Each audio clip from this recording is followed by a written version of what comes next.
Imagine se eu te dissesse que a pessoa mais inteligente da história acabou fazendo a escolha mais desastrosa já registrada. Visualize um jovem governante de joelhos no deserto, pedindo apenas uma coisa ao Criador: o dom do entendimento. A resposta divina foi tão favorável que esse governante recebeu não apenas habilidades mentais extraordinárias, mas riquezas além da imaginação e uma reputação que duraria milhares de anos. Esse monarca construiu um santuário sagrado adornado com 23 toneladas de ouro maciço, tão deslumbrante que quem entrava caía de joelhos de tanta admiração. Suas decisões eram tão impressionantes que pessoas viajavam por meses apenas para ouvir suas palavras. Reis de terras distantes se humilhavam diante dele. Sua identidade, Rei Salomão. Mas há uma revelação chocante que pode abalar tudo em que você acredita. Esse mesmo homem capaz de decifrar qualquer mistério, que escreveu inúmeros provérbios sábios, que possuía todos os tesouros terrenos, terminou seus dias como um governante arruinado, sem a bênção divina. O que causou sua queda? Um desejo incontrolável por companhia feminina. Estamos falando de 1000 parceiras que, pouco a pouco e de forma intencional, desviaram o coração do homem mais sábio da história para longe da fonte divina de suas bênçãos. Essa narrativa vai além de histórias de poder e luxo. É um alerta que mostra que até os mais poderosos podem cair. Junte-se a mim enquanto exploramos a ascensão espetacular e a queda devastadora do reinado de Salomão. A história de Salomão começa com o ato mais vergonhoso de seu pai. Davi, descrito como alguém segundo o coração de Deus, cometeu um erro imperdoável. Numa certa noite, segundo o capítulo 11 do segundo livro de Samuel, Davi viu uma mulher bonita se lavando enquanto estava no terraço do palácio. Seu nome era Batseba, esposa de Urias, um hitita que servia como um dos guerreiros mais fiéis de Davi. Davi mandou chamá-la aos seus aposentos, deitou-se com ela e ela engravidou. Incapaz de esconder o que fez, Davi planejou a morte de Urias na guerra. Escreveu uma mensagem que o próprio Urias levou, ordenando ao comandante Joabe que colocasse Urias na linha de frente e depois recuasse as tropas, garantindo sua morte. O plano funcionou perfeitamente. Urias morreu em combate, sem saber que havia entregado sua própria sentença de morte. Após o período de luto da viúva, Davi levou Batseba ao palácio como esposa. Tudo parecia ter saído conforme o plano de Davi. Mas a Escritura registra uma frase assustadora no versículo 27 do mesmo capítulo. O que Davi fez desagradou ao Senhor. O Criador enviou Natã, um mensageiro santo, para confrontar o rei. Natã apresentou uma parábola sobre um homem rico que tomou a única ovelha de um homem pobre. Davi ficou indignado com tamanha crueldade, sem perceber que Natã falava dele mesmo. Então Natã disse as palavras devastadoras do versículo 7 do capítulo 12. A punição divina foi anunciada. A violência nunca deixaria a casa de Davi, e o bebê concebido no pecado morreria. O recém-nascido adoeceu gravemente. Davi recusou qualquer alimento e orou fervorosamente pela vida do filho, prostrando-se durante toda a noite sem comer nada. Conforme o versículo 18, o bebê morreu após 7 dias. Os servos do palácio tinham medo de contar a notícia a Davi, temendo que ele se ferisse de tanta dor. Mas ao notar as conversas sussurradas, Davi entendeu o que havia acontecido. Ele perguntou diretamente: "O bebê morreu?" E eles responderam: "Sim, ele morreu." A reação de Davi surpreendeu a todos. Ele se levantou do chão, se lavou, trocou de roupa e foi ao local sagrado para orar. Depois voltou para seus aposentos e pediu algo para comer. Os servos estavam confusos. Davi explicou suas ações no versículo 23. Agora que a criança morreu, de que adiantaria continuar de luto? Eu poderia trazê-lo de volta? Um dia irei até ele, mas ele não voltará para mim. Logo depois, algo inesperado aconteceu. Davi foi consolar Batseba em seu luto. O versículo 24 descreve como Davi confortou sua esposa Batseba e se deitou com ela. Ela deu à luz outro filho e o nomearam Salomão. Mas esse nascimento não foi comum. Representava redenção. Demonstrava a misericórdia de Deus surgindo do meio da condenação. Das ruínas do pecado e da dor, o Criador os abençoou com Salomão. O nome escolhido por Davi tinha um significado profundo. Salomão vem de Shalom, em hebraico, que significa paz. Essa escolha foi simbólica, pois Davi havia vivido como um guerreiro durante toda a sua vida. Na juventude, derrotou um gigante com apenas uma funda e pedras. Passou anos fugindo da perseguição de Saul, escondido em cavernas, vivendo como um foragido. Lutou inúmeras batalhas para proteger as fronteiras da nação. O sangue de muitos inimigos marcava suas mãos de guerreiro. No primeiro livro de Crônicas, capítulo 22, versículo 8, está registrada a mensagem divina a Davi. Tuas mãos derramaram muito sangue em muitas guerras. Não poderás construir minha morada sagrada, pois causaste muito derramamento de sangue sobre a terra diante de mim. Davi simbolizava a guerra, mas seu herdeiro representaria algo diferente. Seu sucessor traria tranquilidade a toda a nação. Além disso, outro nome foi dado a esse bebê, com um significado ainda mais profundo. O versículo 25 da mesma narrativa revela: como o amor divino estava sobre ele, chegou uma mensagem por meio do profeta Natã de que ele deveria se chamar Jedidias. Esse nome significa amado por Deus. Pense nessa transformação extraordinária. Um bebê concebido em meio à traição e ao derramamento de sangue, nascido após seu irmão morrer sob juízo divino, agora recebia o título de amado por Deus. O mesmo profeta Natã, que havia proclamado a condenação divina a Davi, agora retornava com palavras de afeto. O Criador poderia ter rejeitado esse bebê, poderia tê-lo considerado impuro por causa dos pecados de seus pais, mas surpreendentemente escolheu acolhê-lo. O céu o amava. O Criador lhe deu um nome especial, na verdade, 2 nomes para uma mesma criança. Salomão, como seria chamado pelas pessoas, representava sua missão terrena. Jedidias, o nome vindo do alto, revelava sua relação com o céu. Desde os seus primeiros dias, antes mesmo de ter feito algo para merecer, o divino já o havia escolhido como alguém especial. No entanto, Salomão não cresceu isolado, com um caminho evidente até o trono.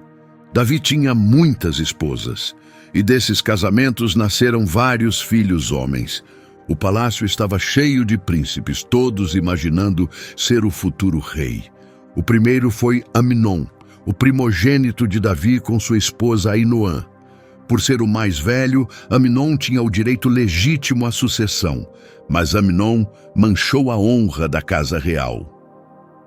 O capítulo 13 de 2 Samuel descreve o desejo perverso de Amnon por Tamar, sua meia-irmã, filha da mesma mãe de Absalão. Amnon fingiu estar doente e pediu que Tamar preparasse sua comida. Quando ela entrou em seus aposentos, ele a violentou e logo depois a rejeitou e a expulsou. Em seguida veio Absalão, irmão biológico de Tamar. O versículo 25 do capítulo 14 declara: em toda a nação, ninguém era tão admirado por sua beleza física quanto Absalão. Da cabeça aos pés, não havia nele qualquer defeito. Absalão possuía beleza, carisma e uma enorme ambição. Ele esperou 2 anos, depois organizou uma festa de tosquia de ovelhas para Amnon. Durante o evento, ordenou a seus homens que matassem Amnon como vingança por Tamar. Após o assassinato, Absalão fugiu e permaneceu longe por 3 anos. Quando retornou à capital, não se contentou em ser apenas mais um filho real. Ele queria o poder. O capítulo 15 descreve a estratégia de Absalão. Ele se posicionava à entrada da cidade e abordava os cidadãos que vinham ao rei. Ele dizia: se eu fosse nomeado juiz da terra, qualquer pessoa com queixas ou disputas poderia vir até mim, e eu garantiria justiça. Ele estava manipulando a opinião pública. No fim, Absalão reuniu forças e proclamou-se rei. Davi fugiu da capital. Pai e filho entraram em conflito.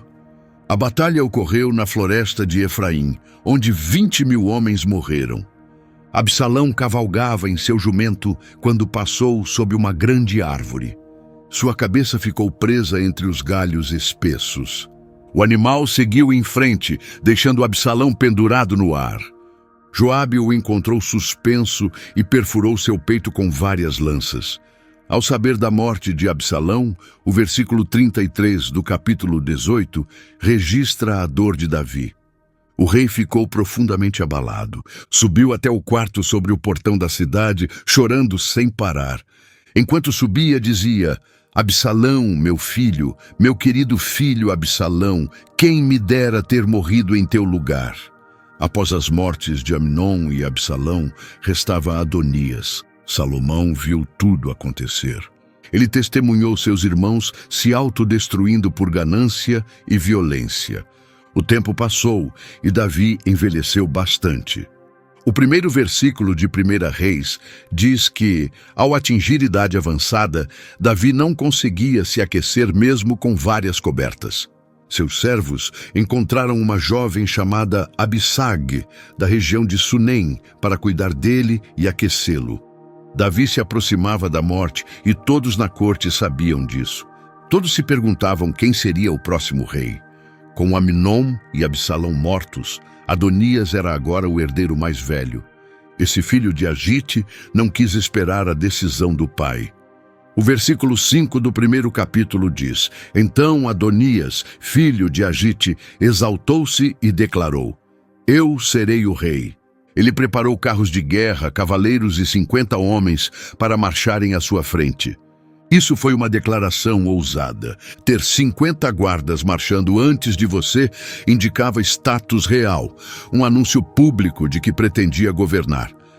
Adonias deixou suas intenções bem claras e sua confiança não era infundada. Ele tinha apoiadores poderosos. O versículo 7 revela: Adonias consultou o comandante Joabe e o sacerdote Abiatar, que o apoiaram. Joabe comandava todo o exército de Davi. Abiatar era um dos principais líderes religiosos. Esses dois lhe davam força militar e legitimidade espiritual. Com isso, Adonias organizou sua própria cerimônia de coroação. Escolheu as águas de Enrogel, localizadas fora dos muros da cidade. Ofereceu vários animais em sacrifício. O versículo 9 descreve com precisão sua lista de convidados. Adonias ofereceu sacrifícios de animais perto da rocha de Zoelete, junto a Enrogel. Convidou seus irmãos, todos os descendentes reais, além de todos os líderes do governo de Judá. A reunião foi enorme, mas algumas pessoas cruciais não receberam convite. O versículo 10 do primeiro capítulo de 1 Reis identifica os excluídos: Natã, o mensageiro de Deus, Benaia, os guardas de elite, e Salomão, seu irmão. Isso foi proposital. Adonias deixou de fora, intencionalmente, qualquer um que pudesse desafiar sua autoridade. Por essas exclusões, Adonias revelou suas verdadeiras intenções: um golpe. Proclamou-se rei mesmo com seu pai ainda vivo. Mas Adonias cometeu um erro fatal. Ignorou Natã, o mensageiro santo, que não permitiria que essa rebelião continuasse. O versículo 11 desse mesmo capítulo descreve os eventos seguintes. Natã foi até Batseba, mãe de Salomão, e perguntou: Você está sabendo que Adonias, filho de Agite, se declarou rei sem que o nosso senhor Davi saiba de nada? O tempo estava se esgotando. Se Adonias triunfasse, Salomão e Batseba seriam executados como possíveis rivais ao trono. Natã elaborou um plano que exigia a participação de Batseba. Ele explicou sua estratégia. O versículo 12 registra seu conselho. Permita-me sugerir uma forma de preservar a sua vida e o futuro do seu filho Salomão. Ele deu instruções exatas sobre o que ela deveria dizer. O versículo 13 revela a orientação de Natã. Vá até o rei Davi e pergunte: Majestade, não foi ao meu ouvido que o Senhor jurou que Salomão herdaria o trono e se sentaria em seu lugar de autoridade? Então, como é que Adonias assumiu o controle? Natã garantiu que durante a conversa dela com Davi, ele entraria para confirmar tudo. Batseba foi até os aposentos de Davi. O rei estava muito debilitado, acamado, com a jovem Abissag cuidando dele. Ao entrar, Batseba prostrou-se por completo. Segundo o versículo 16, o rei perguntou o que ela desejava. Batseba falou diretamente. O versículo 17 preserva sua fala. Majestade, o Senhor jurou diante de Deus que Salomão herdaria seu trono e autoridade. Mas agora Adonias tomou o poder, e o Senhor nem sabe disso. Ela relatou todos os fatos. Os versículos 18 e 19 explicam. Adonias ofereceu inúmeros bois, ovelhas e outros animais preparados, e convidou seus outros filhos, o sacerdote Abiatar e Joabe, comandante do exército. Porém, Salomão não foi convidado. Suas palavras finais no versículo 21 foram um alerta. Majestade, toda a nação espera a sua declaração sobre quem o sucederá. Se o Senhor não agir, quando partir para junto dos seus antepassados, Salomão e eu seremos executados como traidores. Enquanto ela ainda falava, os servos anunciaram a chegada de Natã conforme combinado. Natã entrou e prostrou-se por completo. Confirmou tudo o que Batseba havia dito. O versículo 24 registra sua fala. Majestade, foi o Senhor quem anunciou que Adonias herdaria seu trono e autoridade. Neste exato momento, ele está realizando enormes cerimônias de sacrifício com bois, ovelhas e outros animais. Reuniu seus filhos, líderes militares e o sacerdote Abiatar. Eles estão festejando e proclamando: Viva o rei Adonias!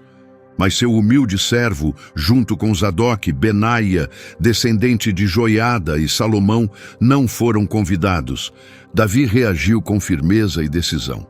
Segundo o versículo 28, Davi ordenou: tragam Batseba de volta. Ela retornou e ficou diante dele. Davi fez uma promessa solene. Os versículos 29 e 30 registram sua declaração. O rei jurou: pela vida do Senhor, que me livrou de todos os perigos, cumprirei agora o juramento que fiz diante de Deus de Israel. Salomão herdará meu trono e se sentará no meu lugar a partir de agora. Batseba prostrou-se e declarou: que viva para sempre o rei Davi, nosso Senhor. Davi não ficou só nas palavras. Chamou Zadok, o sacerdote, Natã, o profeta, e Benaia, descendente de Joiada. Os versículos 33 e 34 detalham as ordens de Davi. Reúnam meus guardas de confiança, coloquem Salomão no meu próprio jumento e levem-no à fonte de Giom. Lá, Zadok e Natã o ungirão como rei de Israel. Toquem as trombetas e proclamem: viva o rei Salomão!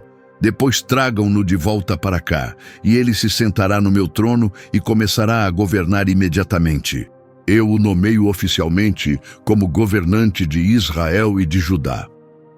Davi eliminou qualquer dúvida, indicou seu jumento pessoal, sinal claro de aprovação, escolheu o local exato, ordenou uma cerimônia pública com trombetas. Deixou claro que Salomão assumiria o trono sem demora. Os servos fiéis agiram com rapidez. O versículo 38 descreve: Zadok, o sacerdote, Natã, o profeta, Benaia, descendente de Joiada, e os guerreiros queretitas e peletitas colocaram Salomão sobre o jumento do rei Davi e o conduziram até Giom. Os queretitas e peletitas formavam a guarda de elite de Davi.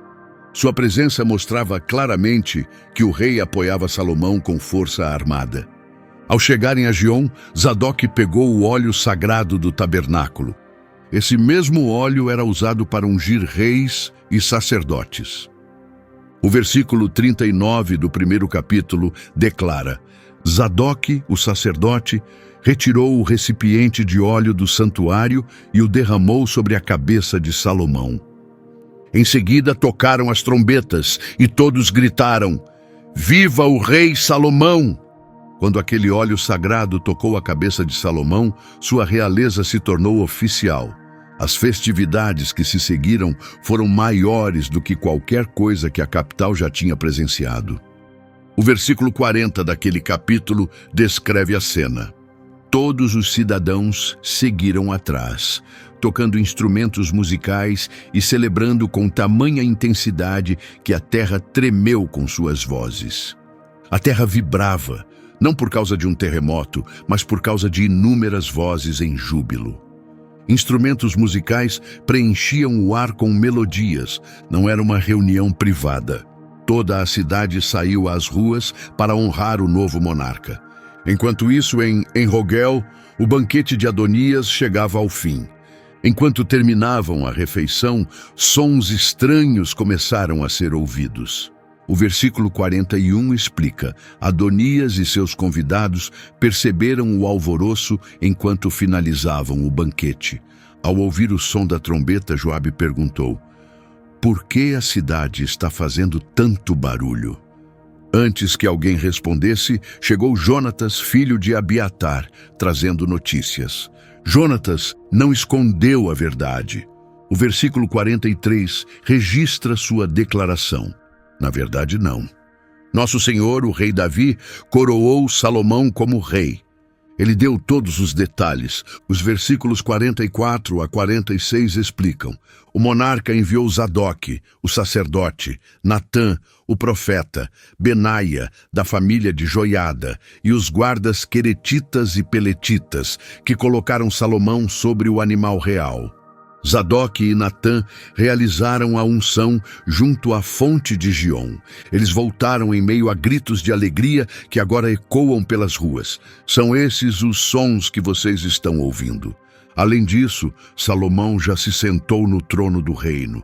Jonatas tinha mais notícias. O versículo 47 diz: Os líderes do palácio foram até nosso senhor, o rei Davi, para parabenizá-lo, declarando: Que Deus faça com que a fama de Salomão seja ainda maior que a sua e que sua autoridade ultrapasse a sua. O monarca adorou a Deus de onde estava deitado. Jonatas, então, compartilhou a última declaração de Davi, registrada no versículo 48. O rei declarou: Bendito seja o Deus de Israel, que me permitiu ver meu herdeiro assumir o trono ainda em vida. As festividades de Adonias terminaram de forma repentina. O versículo 49 descreve: Na mesma hora, todos os participantes do evento de Adonias fugiram apavorados. Todos os convidados desapareceram. Adonias ficou sozinho e apavorado, correu para o santuário e agarrou-se aos cantos do altar. O versículo 51 informa: Chegou aos ouvidos de Salomão que Adonias temia o novo rei e segurava firme os cantos do altar. Ele implorava que Salomão prometa agora que seu servo não será executado. A resposta de Salomão revelou seu caráter. O versículo 52 registra sua decisão. Salomão declarou: Se ele provar ser honrado, nenhum mal lhe acontecerá. Mas se houver maldade em seu coração, ele morrerá. Salomão ordenou que os guardas trouxessem Adonias. Quando Adonias chegou e se curvou diante do novo rei, Salomão falou apenas brevemente, conforme o versículo 53. Volte para sua casa. Apesar da coroação, Salomão ainda era inexperiente e sentia o peso das responsabilidades.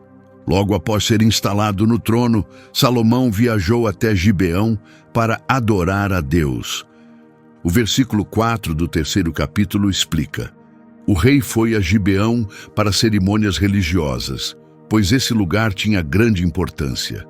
Salomão ofereceu 1000 sacrifícios sobre aquele altar, 1000 ofertas completas. Isso demonstrava verdadeira dedicação.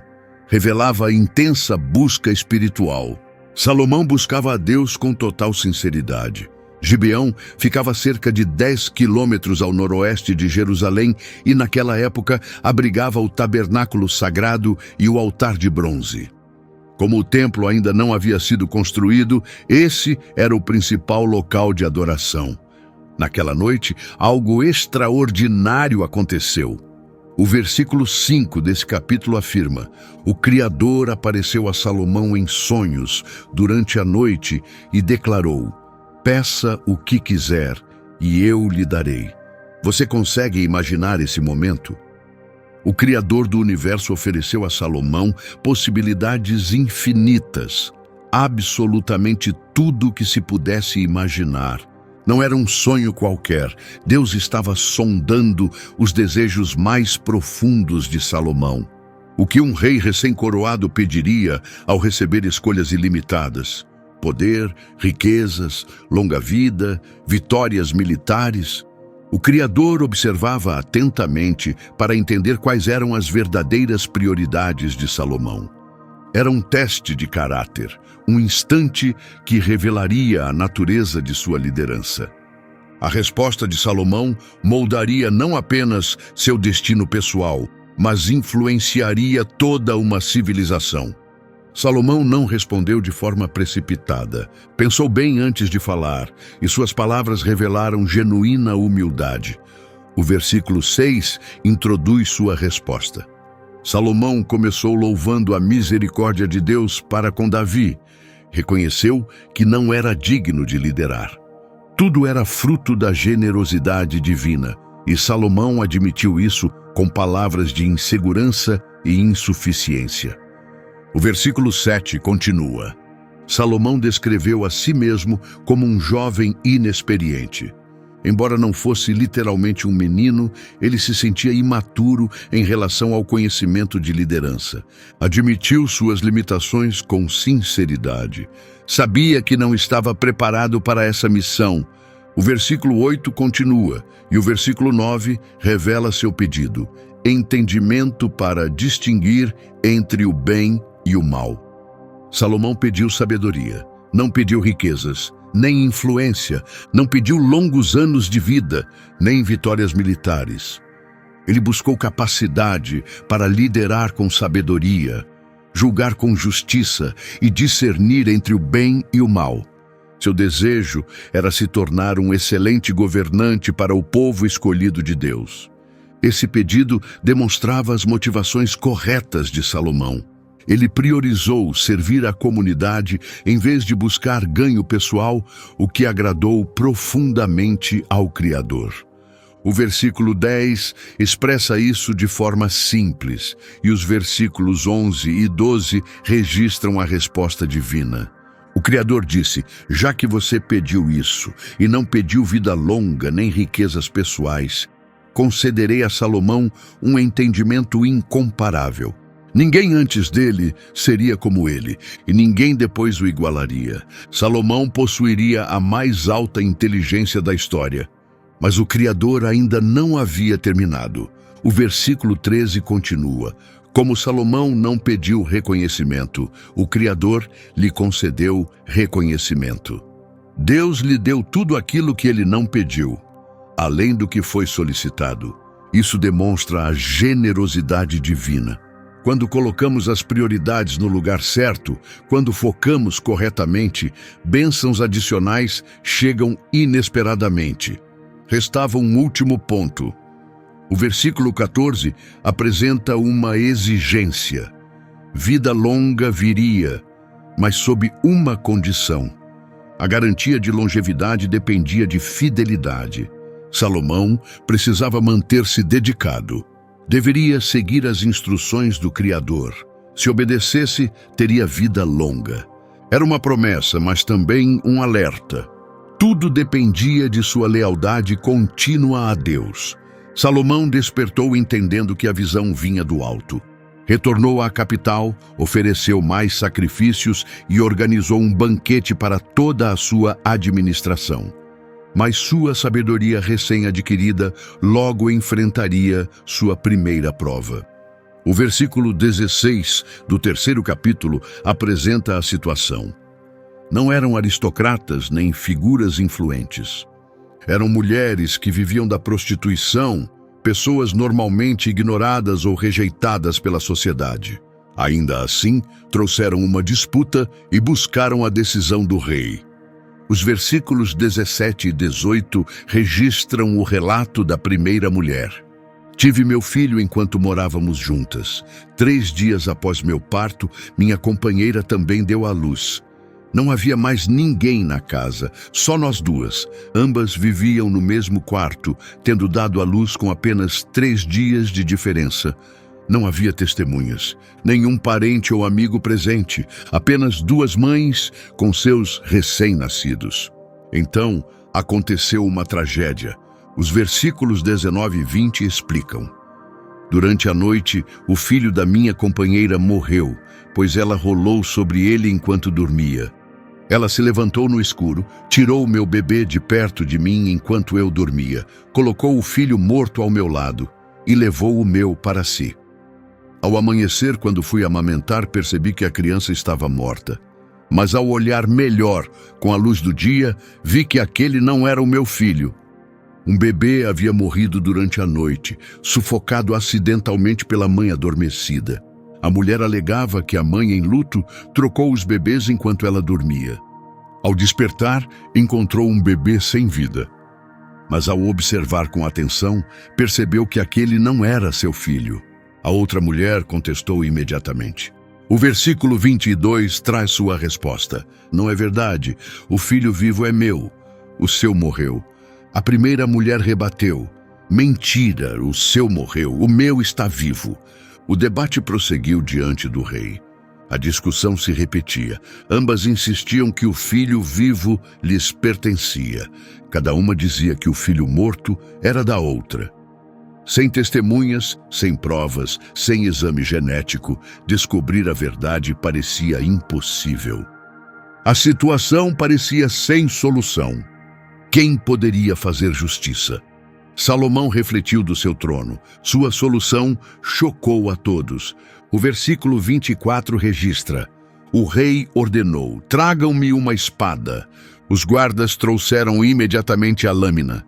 Todos no salão ficaram confusos.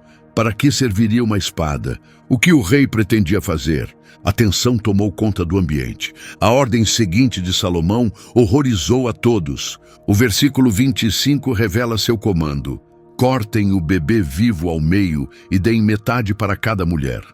A sala prendeu a respiração. Seria sério? O rei executaria um bebê inocente?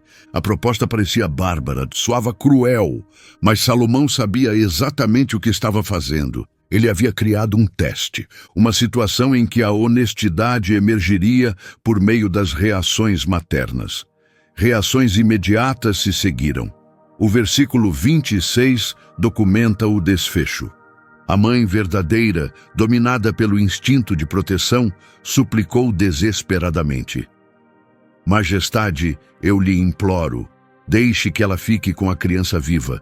Por favor, poupe-o. Por outro lado, a impostora declarou: se eu não posso tê-lo, ela também não terá. Prossiga com a divisão. O contraste foi inconfundível. A mãe autêntica preferiu entregar seu filho a vê-lo morrer. Seu amor foi forte o suficiente para abrir mão da guarda, visando a sobrevivência. Ela suplicou com desespero, implorando misericórdia pelo bebê. A falsa mãe não demonstrou nenhuma emoção. Aceitou a separação sem sentimento. Sua filosofia era clara: posse ou destruição. Sua atitude revelava ausência de afeto materno, falta de empatia, ausência de honestidade. Salomão chegou à sua conclusão. O versículo 27 apresenta seu veredito: entreguem o bebê vivo à primeira mulher, preservem sua vida. Ela é a verdadeira mãe. A solução foi simples. Salomão reconheceu a mãe verdadeira ao observar um amor superior.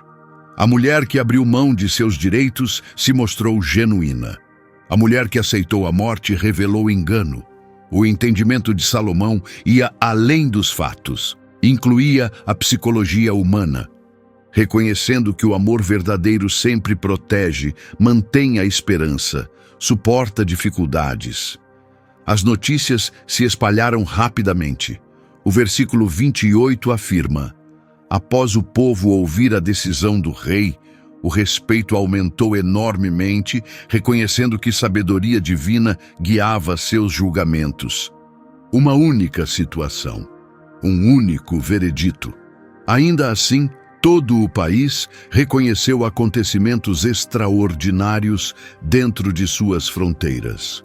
O Criador havia concedido à nação um monarca capaz de desmascarar mentiras, descobrir a verdade em meio ao desespero, possuindo entendimento celestial dentro de si. A posição de Salomão se tornou sólida, sua autoridade ia além da herança. Sua função veio por seleção divina e habilidades sobrenaturais. No entanto, o propósito de Salomão ultrapassava os julgamentos legais. Uma missão maior o aguardava, um desejo que seu pai Davi valorizava, mas não conseguiu realizar. Davi possuía profunda devoção ao Criador e desejava construir uma estrutura eterna para sua presença. A arca sagrada ainda estava em tendas, algo que Davi considerava impróprio. O versículo 7 de Crônicas 22 preserva a fala de Davi para Salomão. Meu filho, meu desejo era construir um santuário para honrar nosso Criador. Davi havia planejado tudo. Ele desejava isso intensamente. Sua imaginação carregava essas visões. No entanto, o Criador negou o pedido de Davi. O versículo 8 desse capítulo explica a razão divina. Essas instruções chegaram a mim pessoalmente. Suas batalhas derramaram sangue demais em muitos conflitos. Você não poderá construir meu santuário, pois suas ações cobriram o solo de sangue diante de mim. Davi atuou como guerreiro. A guerra ceifou muitas vidas por sua espada. Sangue cobria seus dedos. Isso aconteceu por necessidade, não por maldade. O Criador usou Davi para proteger as fronteiras da nação por meio da força militar. Por causa dessa violência, Davi não podia construir a morada divina. Outra pessoa receberia esse privilégio. O versículo 9 identifica o escolhido. Seu descendente será alguém de paz e tranquilidade. Seus inimigos ao redor deixarão de ameaçá-lo. Seu nome representará paz, e durante seu reinado, a nação viverá em estabilidade. O Criador revelou a Davi que Salomão seria o construtor. Salomão, cujo nome significa harmonia, construiria essa estrutura em tempos de paz. Isso fazia parte da estratégia eterna.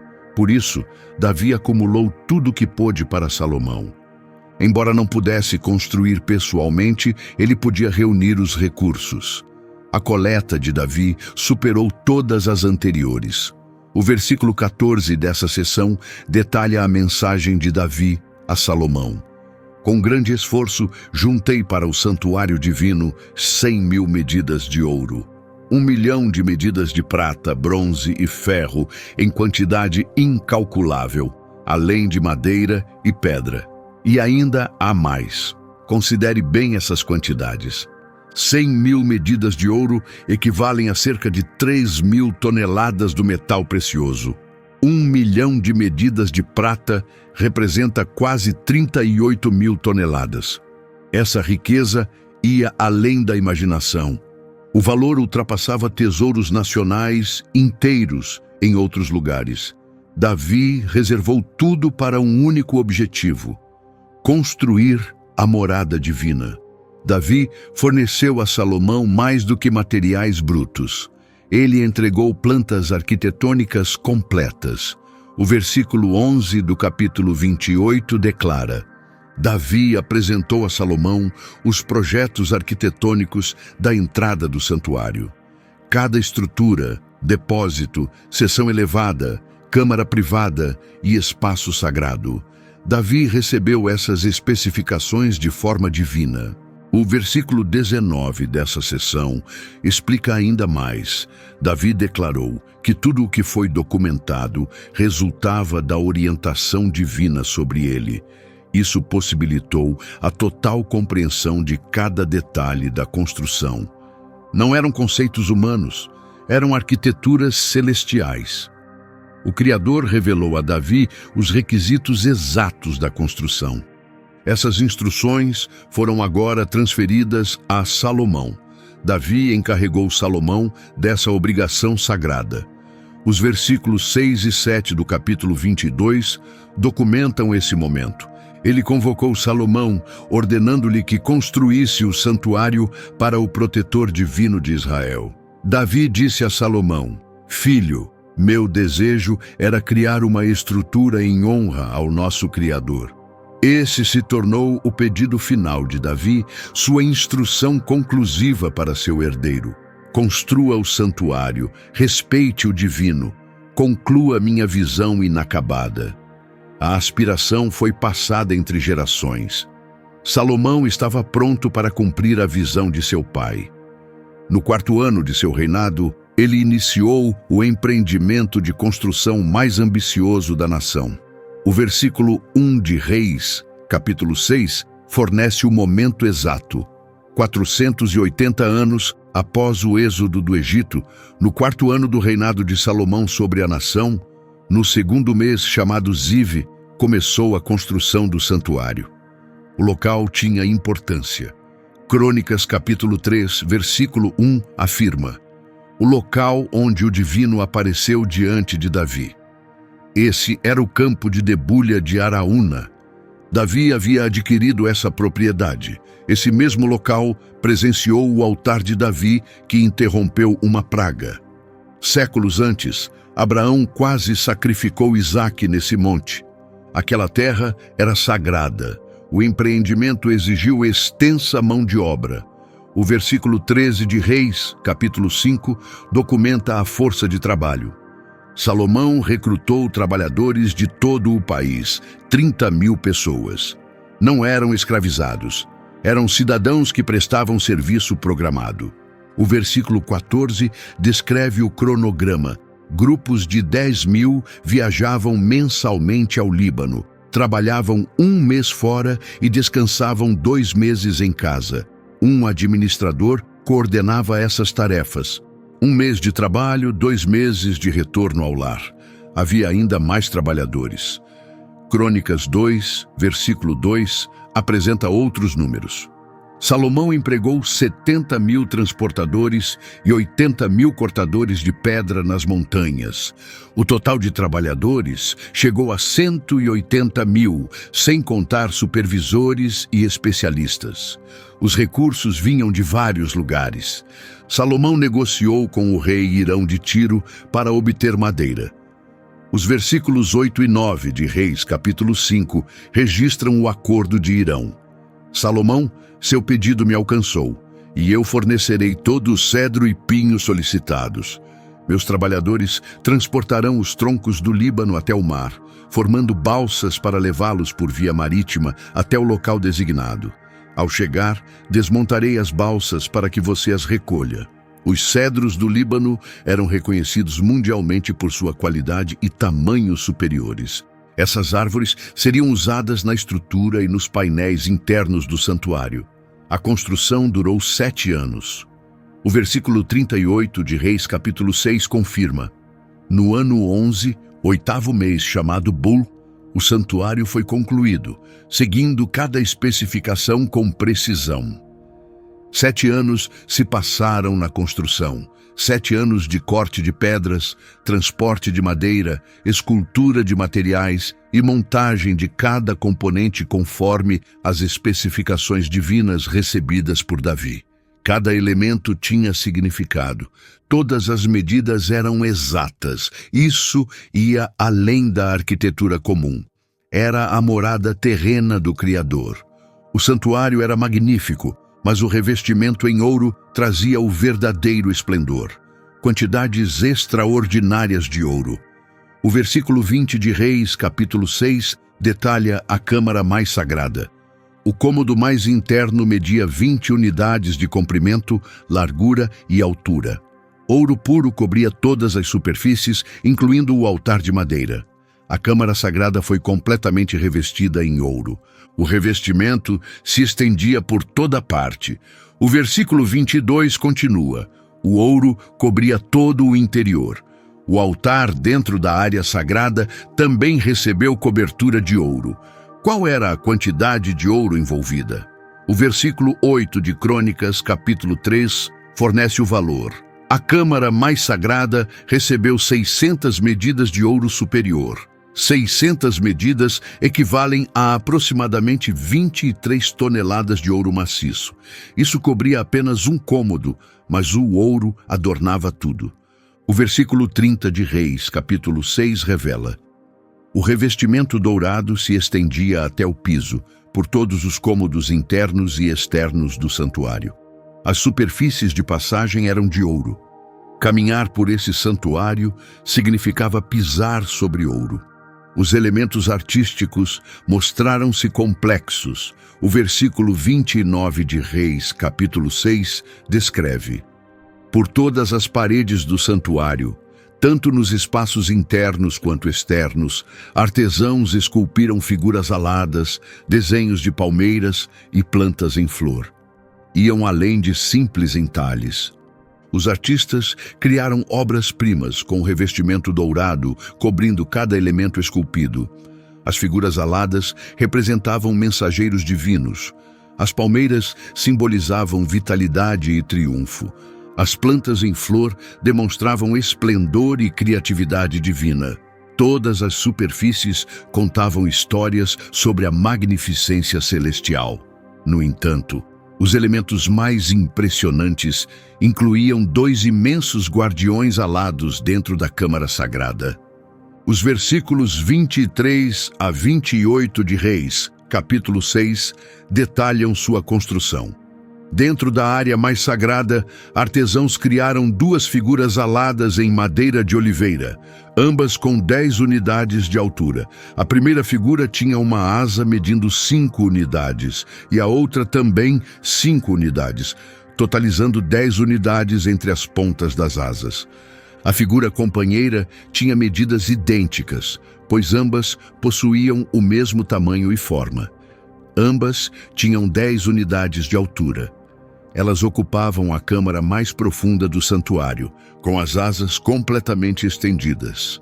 A asa de uma tocava a primeira parede, a asa da outra alcançava a parede oposta, e suas asas centrais se encontravam no centro da sala.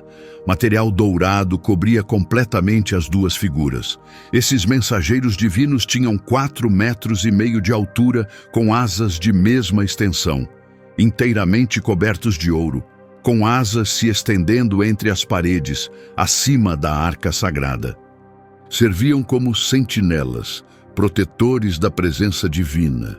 Após a conclusão da construção, chegou o momento crucial de transferir a arca sagrada para seu local definitivo. A arca havia permanecido sob tendas por gerações, desde que Davi a levou para a capital. Seu destino final aguardava no santuário. O versículo 1 de Reis, capítulo 8, explica: Salomão reuniu os líderes da nação, representantes tribais e chefes de família na capital, preparando a transferência do recipiente da aliança divina desde o distrito de Davi. Essa cerimônia foi pública. Salomão reuniu toda a liderança nacional. Todos os cidadãos precisavam presenciar esse evento. Os versículos 3 e 4 desse capítulo detalham a movimentação. Após a reunião dos líderes, os oficiais religiosos levantaram o recipiente sagrado, transportando a arca divina junto com a tenda da congregação e os objetos sagrados contidos nela. Líderes religiosos e seus auxiliares levaram tudo em direção ao alto. Somente oficiais religiosos podiam tocar na arca. Ela permanecia consagrada, sagrada, perigosa. Anteriormente, um homem chamado Uzá havia tocado na arca com a mão. e morreu imediatamente. A santidade divina exigia respeito absoluto. Os líderes religiosos a transportaram com grande cuidado até o santuário. Os versículos 6 e 7 continuam. Os oficiais religiosos colocaram o recipiente da aliança divina na câmara mais profunda do santuário, na área sagrada, posicionando-o sob as asas dos guardiões. Os guardiões estendiam suas asas sobre a arca, criando sombra sobre o recipiente e as hastes usadas para transportá-lo. A arca chegou ao seu destino. Ocupava o espaço designado divinamente, sob asas douradas dentro da área sagrada, revestida de ouro. Um evento extraordinário se seguiu. Enquanto os oficiais religiosos deixavam o espaço sagrado, o divino se manifestou. Os versículos 10 e 11 daquele capítulo registram esse momento em que os líderes religiosos saíam da área sagrada. Uma nuvem encheu o santuário divino, impedindo os líderes de continuarem suas funções por causa da nuvem. A magnificência divina saturou o santuário. A mesma nuvem que guiou a nação pelo deserto, a nuvem que encheu o santuário portátil, agora preenchia a estrutura de Salomão. Sua densidade e peso divino impediram os oficiais de atuar. Eles recuaram em reverência. O divino havia chegado. O santuário ia além da beleza arquitetônica, tornou-se morada do poder supremo. Após a conclusão da residência divina, Salomão voltou-se à construção pessoal. Ele não demonstrou moderação. O versículo 1 de Reis, capítulo 7, traz uma informação surpreendente. Salomão levou 13 anos para concluir sua própria residência, 13 anos para construir seus aposentos, 7 anos para a residência divina. Salomão dedicou quase o dobro do tempo à moradia pessoal em comparação à moradia divina. Isso sugere padrões futuros na vida de Salomão. No momento, a residência apenas exibia magnificência. A estrutura principal recebeu o nome de Palácio da Floresta do Líbano, devido às muitas colunas de madeira. O versículo 2 desse capítulo fornece as dimensões. O Palácio da Floresta do Líbano media 100 unidades de comprimento, 50 de largura, 30 de altura, com 4 fileiras de colunas de madeira sustentando vigas moldadas, o que corresponde aproximadamente. A estrutura tinha 45 metros de comprimento, 22 metros e meio de largura e 13 metros e meio de altura. Esse edifício imenso continha florestas de madeira. O versículo 19 de Crônicas 9 destaca sua singularidade. Nenhuma outra nação possuía algo comparável. Esse trono era único. Quando representantes estrangeiros visitavam Salomão, quando monarcas enviavam embaixadores, eles se deparavam com esse trono e compreendiam que estavam diante de alguém excepcional. O trono ganhou reconhecimento entre as civilizações, representando os recursos e a autoridade de Salomão. As riquezas de Salomão não se originaram apenas da tributação. Sua inteligência comercial compreendia os mercados globais. Salomão construiu embarcações navais para buscar tesouros distantes. O versículo 26 de Reis, capítulo 9, indica o local. Salomão montou navios no porto de Geber, ao lado de Elate, no território de Edom, ao longo da costa oriental do mar. O porto de Geber ficava na extremidade norte do mar oriental, com acesso às rotas comerciais que se estendiam ao sul, seguindo a costa africana, e ao leste, em direção às regiões indianas. Salomão enfrentava desafios. O povo da nação praticava agricultura e pecuária, não navegação. Salomão voltou a negociar com Irão. O versículo 27 desse capítulo declara: Irão forneceu trabalhadores marítimos experientes, especialistas em navegação, que serviram ao lado dos homens de Salomão. Os marinheiros de Tiro possuíam habilidades lendárias de navegação, desenvolvidas por gerações em diferentes águas.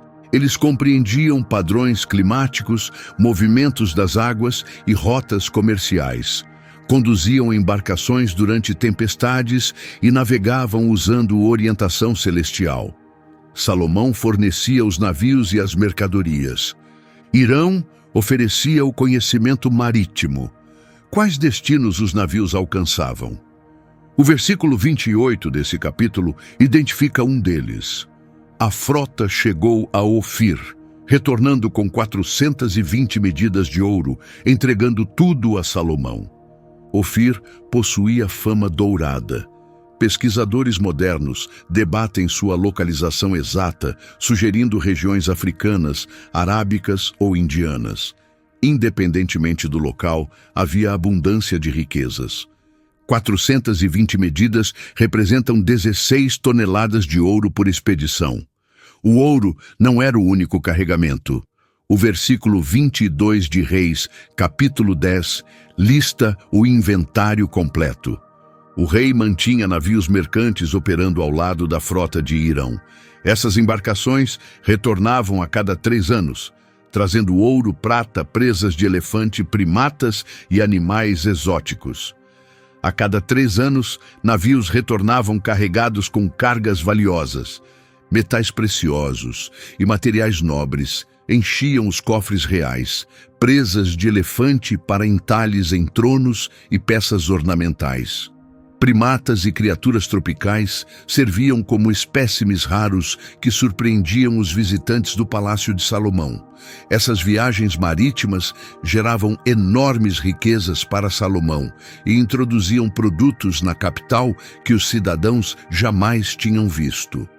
O foco de Salomão ia além de acumular riquezas e conhecimento. Ele também desenvolveu capacidades defensivas. Reconhecia que manter a paz exigia força. O versículo 26 do capítulo 10 de Reis fornece estatísticas militares. Salomão reuniu carros de guerra e unidades de cavalaria. Suas forças incluíam 1.400 carros de combate e 12.000 cavaleiros, distribuídos entre cidades fortificadas e estacionados na capital. Os carros de guerra representavam equipamentos de combate avançado naquela época. Ofereciam velocidade, impacto e vantagem psicológica. Possuir 1.400 veículos desse tipo significava que Salomão comandava as forças militares mais sofisticadas da região. No entanto, esses veículos exigiam instalações adequadas. O armazenamento demandava arranjos especializados. O versículo 19 de Reis, capítulo 9, explica os projetos de construção de Salomão, incluindo depósitos e assentamentos destinados aos carros de guerra e unidades de cavalaria. Salomão ergueu todas as estruturas que desejava na capital, na região do Líbano e em todo o território sob seu domínio. Salomão estabeleceu assentamentos dedicados exclusivamente a veículos militares e forças montadas. Escavações modernas descobriram esses complexos militares. Eles apresentavam alojamentos especializados com áreas esculpidas para alimentação, depósitos de suprimentos e campos de treinamento. O versículo 25 de Crônicas, capítulo 9, traz mais informações. Salomão mantinha 4.000 unidades habitacionais para cavalaria e carros, além de 12.000 cavaleiros.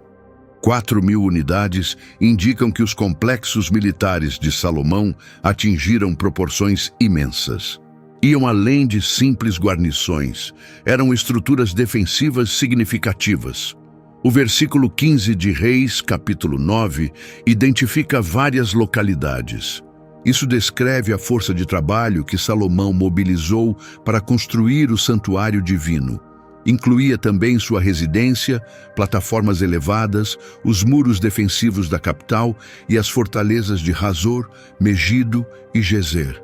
Essas 3 cidades fortificadas protegiam rotas cruciais que cruzavam a nação. Salomão reforçou suas defesas e posicionou unidades militares nelas. Ainda assim, ele reconheceu possibilidades comerciais com equipamentos militares. Os versículos 28 e 29 de Reis, capítulo 10, descrevem: Salomão adquiria carros de guerra de origem egípcia por 600 peças de prata cada, enquanto cavalos individuais custavam 150. Em seguida, ele os distribuía a reis dos territórios hititas e arameus. Salomão operava uma rede de distribuição de armamentos. Comprava veículos egípcios e adquiria cavalos de quê? Depois os revendia a nações vizinhas com lucro. Ele gerava renda com ativos militares, lucrando ao fornecer exércitos de outros povos. A reputação de Salomão se espalhou amplamente. Relatos sobre sua inteligência e prosperidade circularam por redes comerciais. Entre os que ouviram esses relatos estava a rainha de Sabá. O versículo 1 de Reis, capítulo 10, descreve sua resposta. Sabá provavelmente ficava nas regiões do sul da Arábia, no território que hoje é o Iêmen, a cerca de 1.900 quilômetros da capital. Essa monarca não delegou a viagem a representantes. Ela mesma viajou com todo o cortejo real. O versículo 2 descreve sua chegada. Ela chegou à capital acompanhada por enormes comitivas, com animais de carga transportando aromas, grandes quantidades de ouro e pedras preciosas. Ela se aproximou de Salomão, abordando tudo o que ocupava seus pensamentos. Isso ia além de simples delegações. A enorme comitiva exigiu longos períodos de preparação e uma viagem demorada. Ela apresentou oferendas oficiais enquanto trazia desafios intelectuais. Seu objetivo era examinar Salomão, verificar se os relatos sobre sua inteligência eram precisos ou exagerados. O versículo 3 apresenta a resposta de Salomão. Salomão respondeu a cada pergunta. Nenhum assunto era desafiador demais para sua explicação. Cada enigma que ela apresentava, ele decifrava. Todas as situações difíceis que ela descrevia, ele esclarecia. Todos os assuntos complexos que ela levantava, ele resolvia. Provavelmente, a monarca preparou seu material mais desafiador, conceitos que confundiriam estudiosos experientes. Salomão lidou com tudo com sucesso. No entanto, não foi apenas a sabedoria que a surpreendeu. Os versículos 4 e 5 descrevem suas observações completas. Após observar toda a inteligência de Salomão, sua residência construída, os arranjos de refeições, as posições de seus administradores, a aparência dos servos uniformizados, os copeiros e as oferendas religiosas no santuário, ela ficou sem palavras. A residência, a estrutura de seu governo, o padrão da culinária, a aparência da equipe, as cerimônias religiosas. Todos os elementos alcançavam a perfeição. Toda a administração de Salomão operava com máxima eficiência. Os versículos 6 e 7 preservam as palavras dela para Salomão. Ela declarou: os relatos que chegaram à minha terra sobre seus feitos e sua sabedoria são verdadeiros, embora eu tenha duvidado dessas informações antes de ver tudo com meus próprios olhos. Na verdade, os relatos foram modestos. Sua sabedoria e prosperidade superam tudo o que eu havia ouvido. Esse reconhecimento, vindo de uma monarca que viajou quase 2.000 quilômetros para confirmar tais relatos, tinha grande peso. Ela reconheceu sua dúvida inicial, supondo que as histórias fossem exageradas. Após observação direta, entendeu que a realidade superava a reputação. O versículo 9 contém seu elogio final.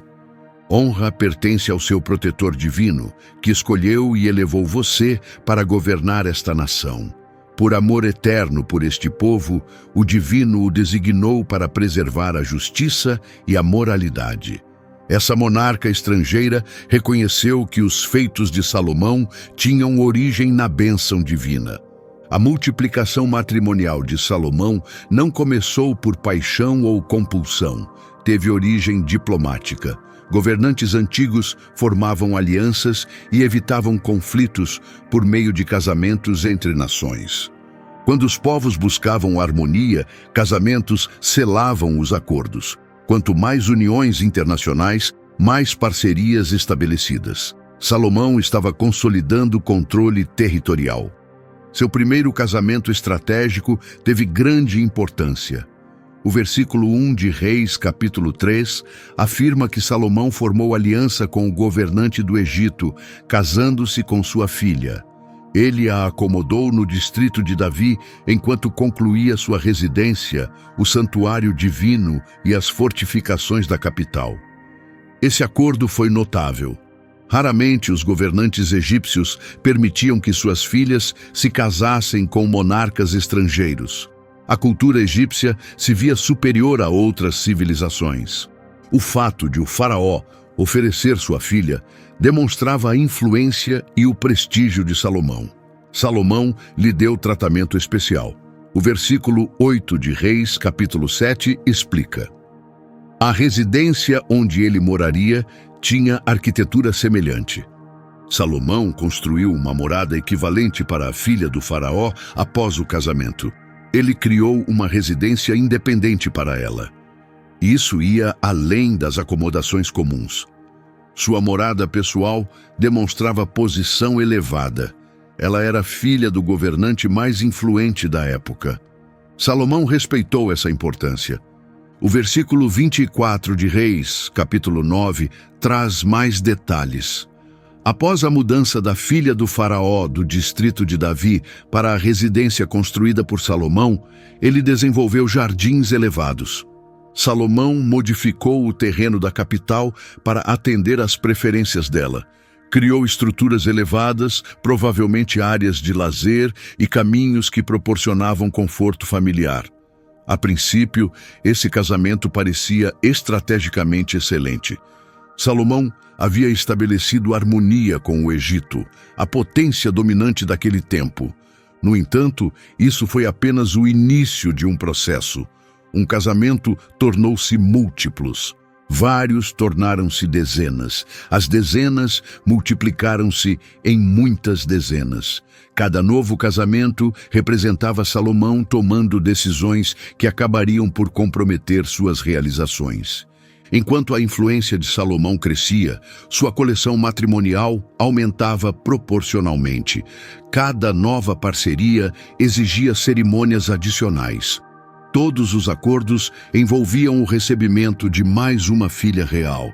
Salomão se viu incapaz de recusar. Talvez nunca tenha pensado em recusar. O número aumentava constantemente, chegando a cifras que desafiam a compreensão.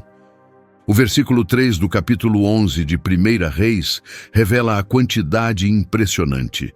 Sua casa incluía 700 esposas de origem real, além de 300 concubinas.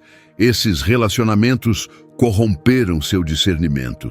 700 casamentos principais, 300 companheiras adicionais. A residência de Salomão abrigava 1000 parceiras. Considere este cálculo. Salomão poderia passar tempo com uma pessoa diferente por dia durante quase 36 meses sem repetição. No entanto, havia complicações sérias. O Criador havia dado à nação instruções explícitas sobre essa exata situação. Moisés descreveu as regras para futuros reis no capítulo 17 de Deuteronômio, versículos 16 e 17, afirmando: o governante não pode acumular numerosos cavalos para uso próprio, nem forçar os cidadãos a voltarem ao Egito para conseguir mais animais. O Senhor declarou que vocês jamais devem voltar por esse caminho. Casamentos múltiplos devem ser evitados para não corromper o espírito. É proibido acumular prata e ouro em excesso. 3 proibições distintas para os reis: evitar o acúmulo de cavalos, recusar casamentos múltiplos, impedir o acúmulo de riquezas. Salomão ignorou todas essas restrições. Seus estábulos tinham 12.000 animais. Sua casa contava com 1000 parceiras. Seu tesouro guardava reservas imensuráveis de ouro. Cada restrição divina foi completamente ignorada. Essas parceiras não eram pessoas comuns. Os versículos 1 e 2 do capítulo 11 de 1 Reis revelam suas origens. Salomão se apaixonou por muitas mulheres estrangeiras, além da princesa egípcia, incluindo mulheres de Moabe, Amon, Edom, Sidom e dos hititas. Elas vinham de povos sobre os quais o Criador havia ordenado à nação: evitem casamentos com essas populações, pois elas desviarão seus corações para os seus deuses. Mesmo assim, Salomão permaneceu emocionalmente ligado a elas. O Criador havia proibido expressamente casamentos com esses povos, não por preconceito ou intolerância, mas porque essas culturas serviam a falsos deuses. Deus sabia que o casamento conduziria a nação à adoração estrangeira. Salomão ignorou essas instruções. Prosseguiu com os casamentos de qualquer maneira. As Escrituras indicam que ele mantinha laços emocionais profundos. A motivação já não era mais estratégica. Ele amava essas mulheres. Um apego profundo havia se formado. Elas logo o desviariam da fonte de todas as suas bênçãos. Cada esposa estrangeira trouxe elementos adicionais para a residência de Salomão.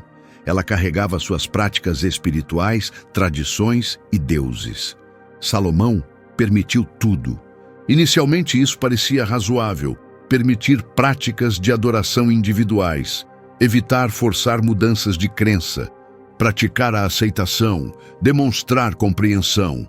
Mas a aceitação se transformou em envolvimento. O envolvimento virou participação ativa. A participação ativa se tornou corrupção religiosa completa. Essas esposas não mantinham suas devoções em segredo.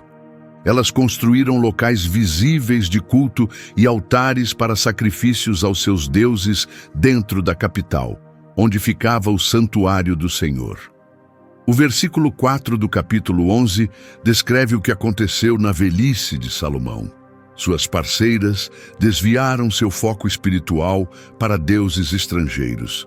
Sua devoção já não tinha a entrega total ao Criador que caracterizava o relacionamento de Davi com Deus.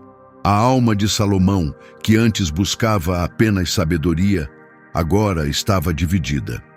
Ele tentou servir ao Criador enquanto honrava deuses estrangeiros. Essa abordagem nunca funciona. O versículo 5 do capítulo 11 identifica deuses específicos. Ele seguiu Astarote, adorada pelos sidônios, e Moloque, a abominação dos amonitas. Astarote representava poderes de fertilidade. Seus rituais incluíam práticas íntimas e prostituição nos templos. Moloque era ainda pior. O culto a Moloque exigia o sacrifício de crianças. Famílias queimavam seus filhos como oferenda a essa entidade maligna. Salomão, dotado de suprema inteligência, construtor do santuário do Senhor, agora buscava essas forças perversas. O que causou essa transformação? Aos poucos, progressivamente, através de sucessivas concessões. Talvez no início ele apenas tenha assistido às cerimônias de suas esposas por cortesia. Depois, pode ter queimado incenso para agradá-las. Eventualmente, talvez tenha dirigido orações a essas entidades. As Escrituras não detalham tudo, mas revelam as consequências finais. A devoção de Salomão mudou de direção. O versículo 7 do capítulo 11 mostra a transformação completa de Salomão. Nas encostas orientais, além da capital, Salomão construiu altares elevados para Quemos, o deus repugnante de Moabe, e para Moloque, o terrível poder de Amon. Esses altares elevados eram santuários no alto dos montes, onde se realizavam oferendas. Salomão ergueu esses locais de sacrifício logo além da capital. Cidadãos que observavam de dentro, pessoas no santuário, viam esses altares estrangeiros nas encostas ao redor. O arquiteto do santuário agora construía templos para demônios. O versículo 8 do capítulo 11 continua: Ele fez o mesmo para cada uma de suas esposas estrangeiras, que realizavam cerimônias com incenso e ofereciam sacrifícios às suas divindades. Salomão construiu locais de culto para todas elas. O complexo real se transformou em um mercado espiritual. com deuses estrangeiros exigindo devoção. Enquanto isso, o verdadeiro Criador que havia concedido todas as bênçãos a Salomão era colocado de lado. Isso ia além de uma acomodação diplomática. O centro espiritual de Salomão havia realmente mudado. Aquele que antes comungava com a divindade, agora se afastava de sua presença. O versículo 6 do capítulo 11 descreve esse desastre. Assim, Salomão cometeu o mal aos olhos do Senhor. Sua obediência não tinha a integridade que Davi havia demonstrado. Davi cometeu muitos erros.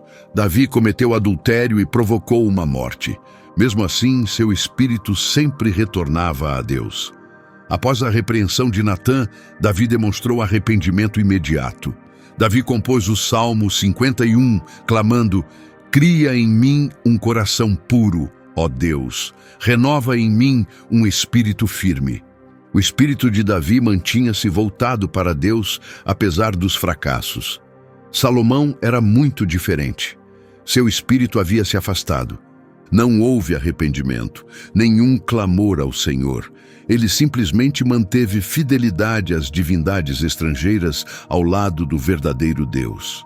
A narrativa se torna cada vez mais detalhada.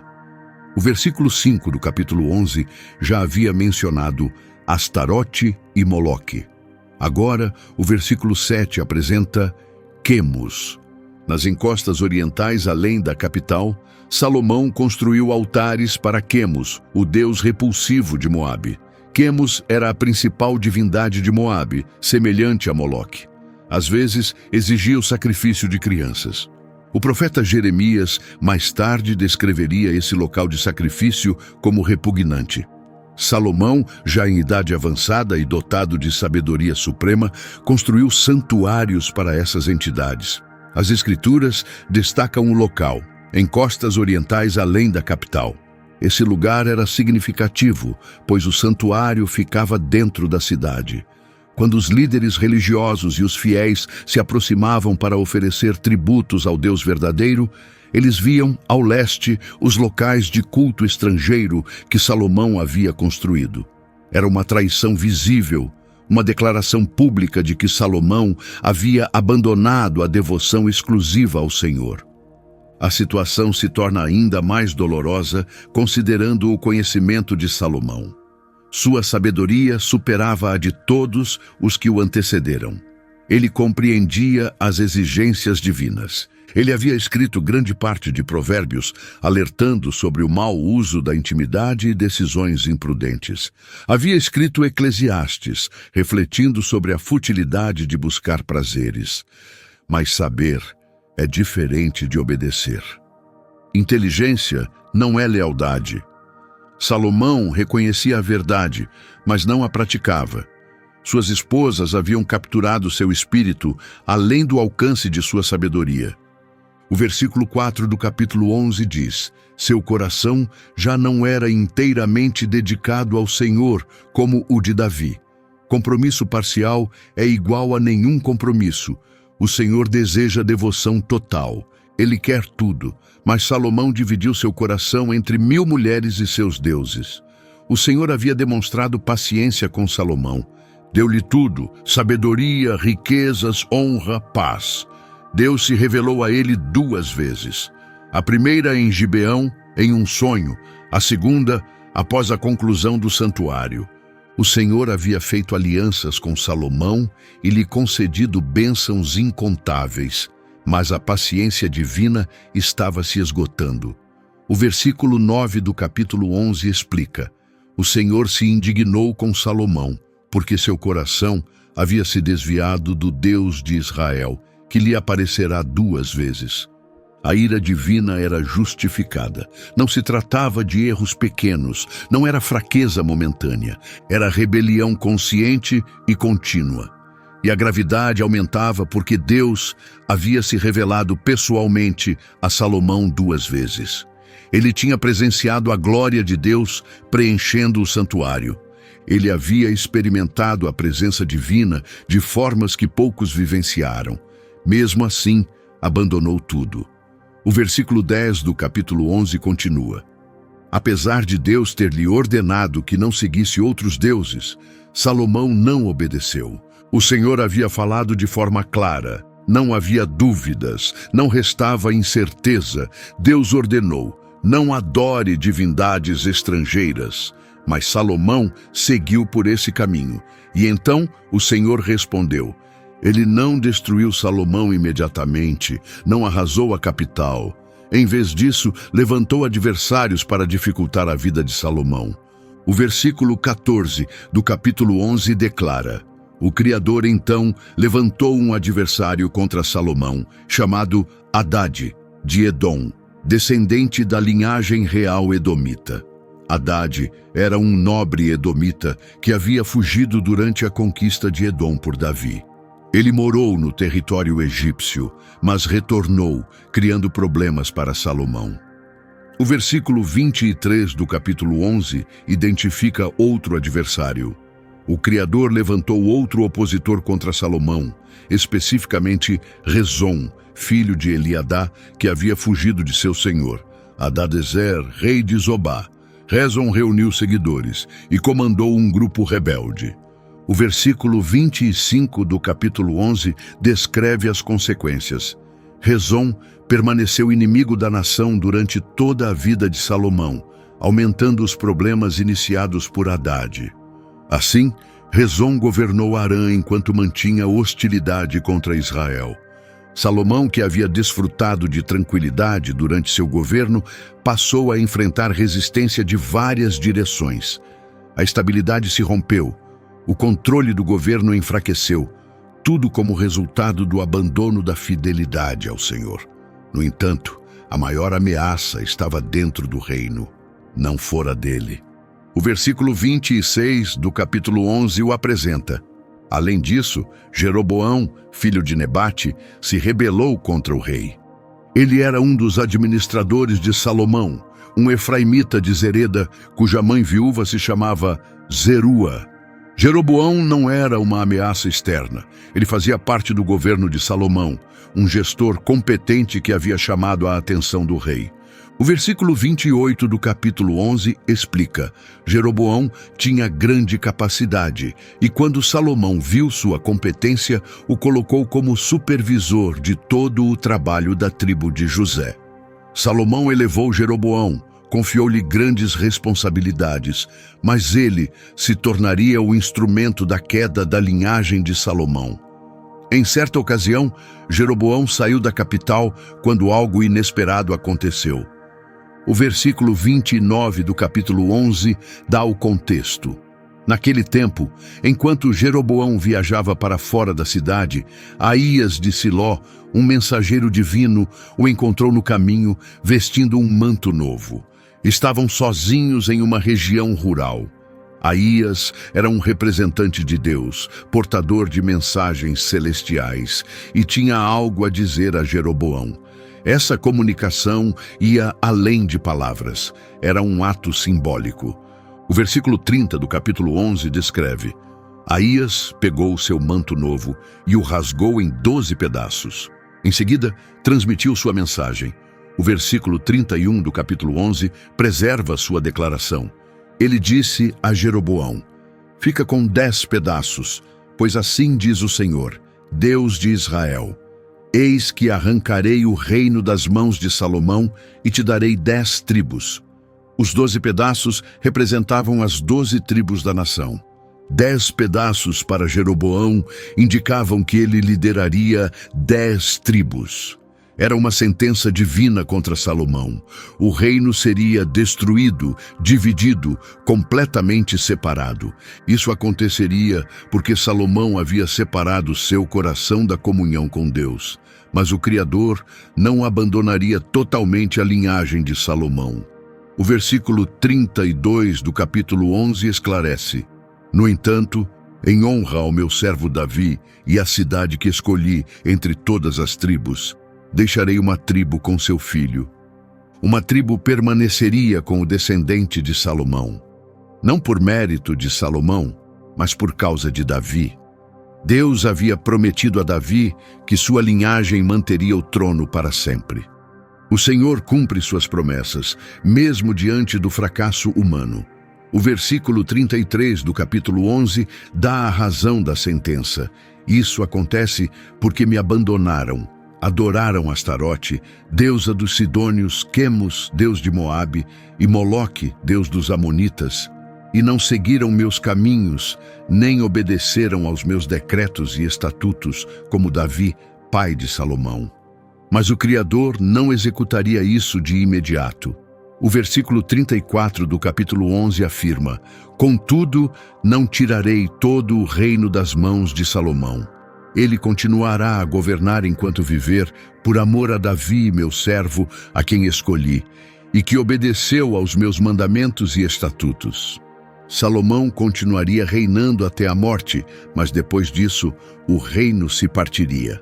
O versículo 35 do capítulo 11 finaliza: Tirarei o reino das mãos de seu filho e darei a ti 10 tribos. Jeroboão entendeu seu destino. Ele governaria a maior parte da nação e, de alguma forma, Salomão descobriu essa mensagem divina. O versículo 40 do capítulo 11 revela: Salomão tentou matar Jeroboão, mas ele fugiu para o Egito, onde reinava Sisaque, e lá permaneceu até a morte de Salomão. Dominado pelo medo e pela raiva, Salomão tentou eliminar esse perigo, mas Jeroboão fugiu e a declaração divina permaneceu. A sentença se aproximava e nenhuma ação de Salomão poderia impedir. O julgamento divino não se resumia à corrupção religiosa, incluía também a opressão que Salomão havia imposto ao povo. Cada construção, cada acúmulo de ouro, cada cavalo, cada veículo, cada mulher, exigia recursos que vinham do sofrimento dos cidadãos. Salomão havia criado sistemas complexos de arrecadação e trabalho obrigatório que esmagavam a população. O versículo 7 do capítulo 4 descreve a organização. Salomão nomeou 12 administradores regionais por todo o país para fornecer mantimentos à casa real e ao palácio. Cada administrador fornecia recursos durante um mês do ano. A nação foi dividida em 12 regiões e cada uma sustentava as necessidades reais durante 30 dias por ano, o que se tornava um fardo esmagador. O versículo 22 do capítulo 4 de 1 Reis detalha os suprimentos diários necessários. O palácio de Salomão exigia 30 medidas de farinha de trigo fina e 60 medidas de farinha comum. Convertendo essas quantidades, são aproximadamente 185 recipientes de farinha refinada e 375 de grãos comuns por dia. E isso era apenas o trigo. O versículo 23 do capítulo 4 de 1 Reis acrescenta: 10 bois alimentados com grãos, 20 bois criados no campo e 100 ovelhas e cabras, além de veados, gazelas, caça miúda e aves selecionadas. O consumo diário no palácio incluía 10 bois especialmente engordados, 20 animais de pasto, 100 cabeças de rebanho variado, além de animais caçados e aves. Era um banquete diário, com os cidadãos fornecendo tudo o que era necessário, mas havia ainda mais exigências. O trabalho obrigatório também se aplicava. Salomão precisava de trabalhadores para suas construções, convocando-os entre a população. O versículo 13 do capítulo 5 de 1 Reis já havia declarado: Salomão convocou trabalhadores por toda a nação, 30.000 pessoas. Esses indivíduos deixavam suas casas, o trabalho no campo e suas famílias por longos períodos para servir às obras de Salomão. O versículo 14 do capítulo 5 descreve a escala. Grupos viajavam ao Líbano em turnos mensais de 10.000, trabalhando um mês no Líbano e voltando para casa por 2 meses. 1 mês de trabalho, 2 meses de retorno. Isso parece viável até se considerar o impacto em milhares de lares. A agricultura caiu, o comércio enfraqueceu, a estabilidade familiar desmoronou, tudo para permitir mais residências e luxos a Salomão. O peso foi esmagador e o povo o sentiu. Durante a vida de Salomão, não houve protestos públicos devido à sua autoridade e reputação, mas a amargura crescia, a frustração aumentava, e após sua morte, essa raiva contida explodiria. O potencial revolucionário ia além das ambições de Jeroboão. Ele habitava no cidadão comum, exausto com os impostos e o trabalho forçado para sustentar um rei com 1000 esposas e reservas infinitas de ouro. A grandeza de Salomão tinha um preço e o povo pagava por isso. Salomão governou por um total de 40 anos. O versículo 42 do capítulo 11 afirma claramente: Salomão governou a capital, liderando toda a nação por 40 anos. 40 anos de sabedoria, 40 anos de prosperidade, 40 anos de construções, comércio e expansão territorial. Mas essas décadas terminaram em compromissos e separação. Aquele que começou seu reinado pedindo sabedoria divina, terminou seu governo abandonando o Criador para adorar falsos deuses. Aquele que construiu o templo do Senhor também ergueu altares demoníacos. Aquele que tinha tudo sacrificou o bem mais precioso, sua comunhão com Deus. O versículo 43 do capítulo 11 registra sua morte. Salomão descansou com seus antepassados e foi sepultado na cidade de Davi. Seu filho Roboão assumiu o trono. Salomão morreu recebendo um enterro respeitoso na capital. Seu filho Roboão herdou o trono conforme a tradição. À primeira vista, parecia tudo normal, mas por trás havia desordem total. A divisão nacional se aproximava por causa de conflitos internos. A unidade que Davi lutou para estabelecer e que Salomão manteve com riquezas e influência, logo se desintegraria. Mas qual foi a causa disso? As 1000 esposas. O versículo 4 do capítulo 11 já havia afirmado: nos últimos anos de Salomão, suas esposas desviaram seu coração para outros deuses, impedindo-o de se dedicar completamente ao Senhor, como Davi fizera. O homem mais sábio da história sucumbiu aos desejos pessoais. Conhecimento universal não foi suficiente para protegê-lo de suas escolhas. Entendimento divino não o blindou das consequências da rebelião. Salomão possuía todas as coisas, mas sacrificou tudo por suas esposas e os deuses que elas trouxeram. A tragédia de Salomão é que havia outras possibilidades.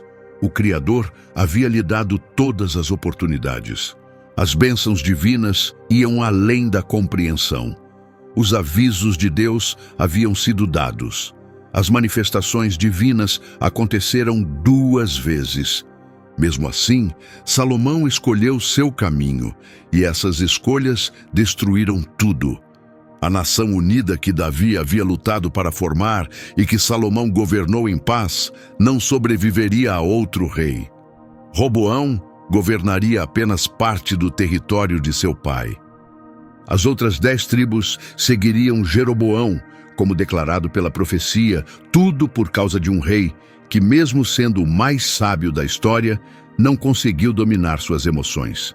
Se esta narrativa te impacta, te faz refletir ou te desafia, não guarde isso para si. Ative as notificações para não perder outros relatos bíblicos que revelam verdades divinas e a natureza humana.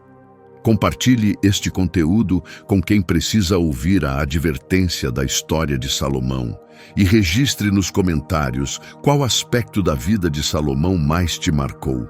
Entenda que o homem mais sábio da história caiu após romper sua ligação com Deus. Não permita que essa também seja a sua história.